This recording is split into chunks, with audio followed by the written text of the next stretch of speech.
"Hey, Ebony," shouted a voice. I looked up. It was Draco Malfoy. "What's up, Draco?" I asked. "Nothing," he said shyly. But then I heard my friends call me, and I had to go away. Chapter 2. The next day I woke up in my bedroom. It was snowing and raining again. I opened the door of my coffin and drank some blood from a bottle I had. My coffin was black ebony, and inside it was hot pink velvet with black lace on it. I got out of my coffin and took off my giant MCR chair shirt, which I used for gym. Instead, I put on a black leather dress, a pentagram necklace, combat boots, and black fishnets on. I put on 4 pairs of earrings on my pierced ears, and my hair in a kind of messy bun. My friend Willow woke up and then grinned to me. She flipped her long waist, lank, raven black hair with pink streaks, and opened her forest green eyes. She put on a Marilyn Manson shirt with black mini fishnets and pointy high-heeled boots. We put on our makeup. I'm not going to read the OMFG. I saw you talking to the Draco Mouth. She said excitedly. Yeah, so I said, blushing. "Do you like Dre?" she asked. And we went out of the Slytherin common room and into the great hall. "No, I don't," I shouted. "Yeah, right," she exclaimed. It's just then Draco walked up to me. "Hi," he said. "Hi," I replied flirtily. "Guess what?" he said. "What?" I asked. "Well, Good Charlotte are having a concert in Hogsmeade," he's told me. "Oh my God," I screamed. "I love GC. They're my favorite besides MCR. Well, do you want to go with me?" he asked. I gasped. On the night of the concert, I put on my black lace-up high heels boots. Underneath them were ripped red fishnets. I put on my black leather mini dress with all this corset stuff on the back and front. I put on my matching fishnet on my arms and straightened my hair and made it look all spiky. I felt a little depressed then, so I slit one of my wrists. I read a depressing book while I waited for it to stop bleeding, and I listened to some GC, and I put on my nails black and put on tons of black eyeliner. Then I put on some black lipstick. I didn't put on some foundation because I was pale anyway. I drank some human blood, so I was ready to go to the concert. I went outside. Draco was waiting there in front of his flying car. He was wearing a Simple Plan t-shirt. They would play at the show too. Baggy black skater pants, black nail polish, and a little black eyeliner. And a lot of cool bros wear it, okay? "Hi, Draco," I said in a depressed... "Oh, hi, Draco," I said in a depressed voice. "Hi, Ebony," he said back. We walked into his flying black Mercedes-Benz. The license plate said 66666. No, they make license plates. That's The place of the concert. On the way, we were listening silently to the Good Charlotte with Marilyn Manson. We both smoked cigarettes and drugs.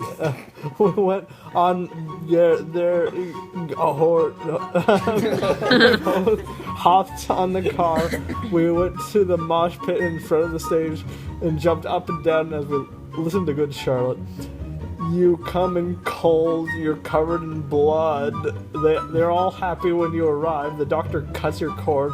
He hands it to your mom. She sets you free of his life, saying Joel is 2 licks on that song.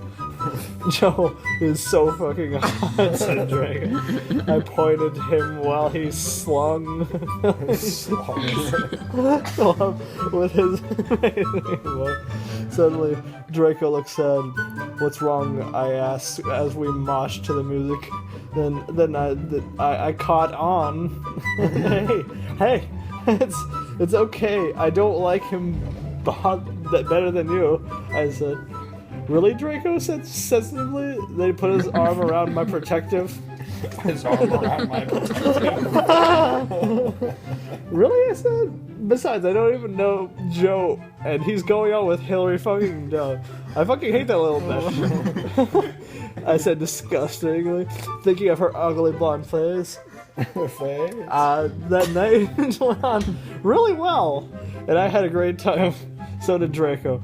After the concert, we drank some beer and asked Benji and Joel for their autographs and photos with them. And we got juicy concert teas. Draco and I crawled back into the Mercedes Benz, but Draco didn't go back into Hogwarts. Instead, we drove the car into the forbidden forest. Draco, I shouted, what the fuck do you think you are doing? Draco didn't answer, but he stopped and he walked out of it. I walked out of it too curiously. What the fucking hell? I asked angrily. Ebony, he asked. Ebony. What? I snapped.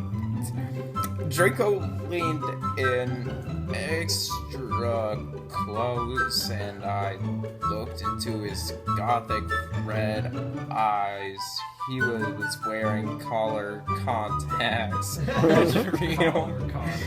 which revealed so much depressing sorrow and evilness. And then suddenly I just don't feel mad anymore. This is gonna be funny. Oh God. Go ahead. And then suddenly, just as I Draco kissed me passionately.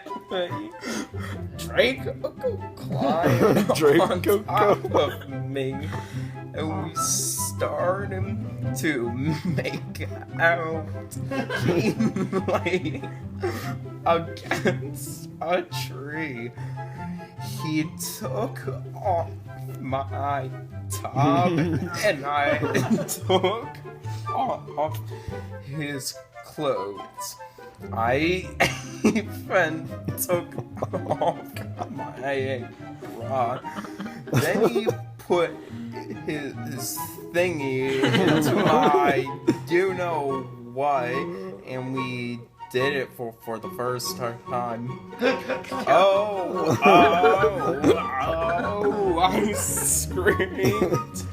I was beginning to get an orgasm. We started to kiss everywhere in my male body became all warm. And then, what the hell are you doing, you motherfuckers? It was Dumbledore.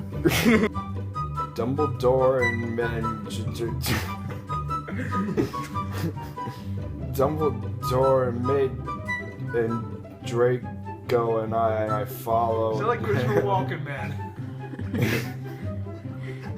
He kept shouting at us angrily. You ludicrous fools, he shouted. I started to cry, tears of blood down my pallid face. Draco comforted me. When we went back to the castle, Dumbledore took us to Professor Snape and Professor who were both looking very angry. They were having sexual intercourse in the Forbidden Forest, he yelled in a furious voice.